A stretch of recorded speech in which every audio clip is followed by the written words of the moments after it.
கலைவாணி நீ வண்ணச்சிலை மேனி அது மஞ்சம் தனில் மாறம் தலை வைக்கும் இன்பத் தலகாணி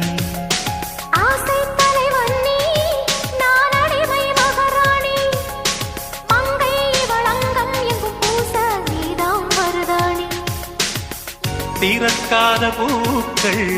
வெடித்தாக வேண்டும்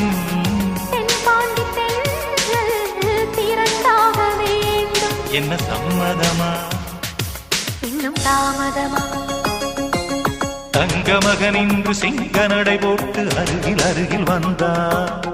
கண்டு புறம் பற்றி எரியும் மெழுகாக மங்கையுருகி நின்றார்